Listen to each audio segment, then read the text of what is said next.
3 essential tips for rock singing. And if you're classically trained, even if you're not a classical singer, but you're classically trained, I highly recommend that you watch all of this right into the end, because I'm going to give you some information that you probably haven't considered. And they're also helpful if you're a folk singer who wants that gritty edge. So if you're a folk singer who kind of tends toward the rock sounding vocals, then this is going to help you. Most people believe that a strong rock sound comes from pushing and forcing your voice. Now, if you're classically trained, you're going to know that that isn't the case, but it can be very confusing to know how to get from having a very strong pharyngeal sound, even if you are singing in your mask for a lot of the time, and the difference between that and making it sound like an authentic rock sound. If you've had no training whatsoever, then you may be completely confused. You may have been trying to do some stuff. You may have been watching videos,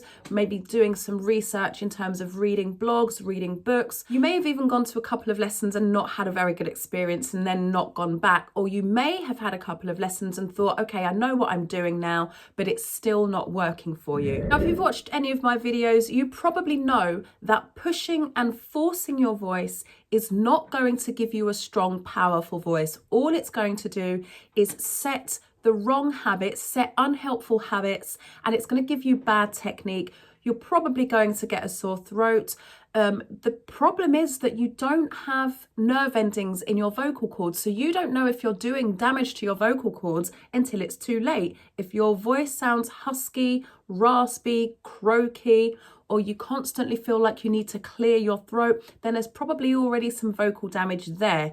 And if you're feeling it you can't feel it, but if you're hearing that, it is too late. The damage is already done. So what you need to do is go to someone who can help you to reverse that damage and then set in good vocal habits so that you can develop good technique, correct and healthy techniques, so that your voice actually improves the more that you sing, rather than getting worse because you're using the wrong techniques and causing damage.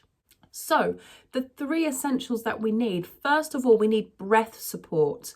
I speak to thousands of singers, and a lot of them say, well, I know that I need to have good breath control and I know that I need to have good breath support. Some of them even say, I know that I need to sing from my diaphragm. Well, I wouldn't really say that singing from your diaphragm is a thing. What happens is your diaphragm gives the breath the support, and that is what gives you stability when you're singing.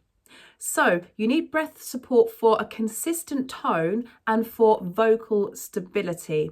And that comes from practicing how to use your diaphragm in the right way. It doesn't come from tensing your abs. In fact, we need to do the opposite that. We don't want any tension anywhere. The only muscles that really should be engaged are your diaphragm muscles. You may have gone to a coach or heard from other coaches about singing from your back, about using the back muscles for support. You know, that can work if you're trained in the right way and you want the correct throat muscles engaged. That doesn't mean squeezing your throat to try and force the sound out. What it actually means is that your throat is relaxed.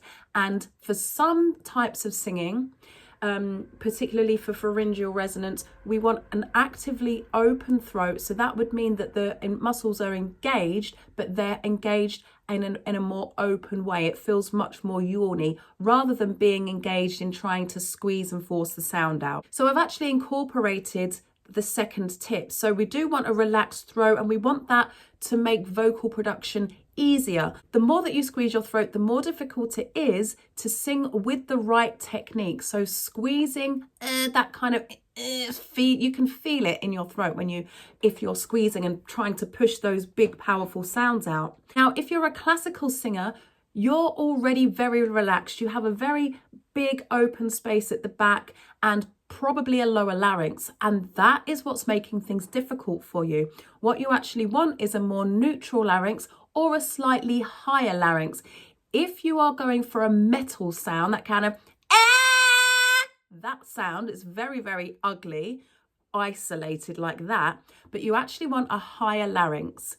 And what everybody needs for rock singing, for most rock singing, there are always exceptions, but for most rock singing is you need forward placement. And the reason that you need forward placement is for that type of projection and the power that comes from it. So if you're a classical singer and you've trained your voice to be powerful in a different way with that more open feeling, then you will need to retrain so that you can get the same type of power with a more neutral larynx or a slightly higher larynx and with very, very forward placement. So even though there is some mask singing in classical singing, that we need the placement to be much more forward and to be there all of the time.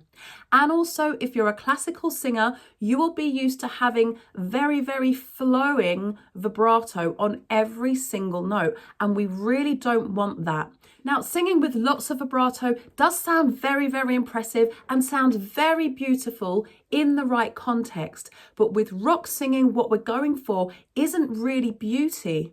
If you listen to the difference between your voice as a classical singer and rock singers' voices, even when they're very well trained, very well honed, very well practiced, that edge and that grit is what gives it the sound. And having that pure, clear voice doesn't really lend itself very well when it crosses over. Now, as I said, there are always exceptions, and Skin from Skunk Anansie, she doesn't really sing with a lot of distortion. There's a slight touch of rasp in her voice every now and then, and she doesn't really have very, very forward placement. It's more neutral really, but it definitely isn't right back here, and it's much more of a speaky tone. So for classical singers, what you want to go for is much more of a speaky way of singing.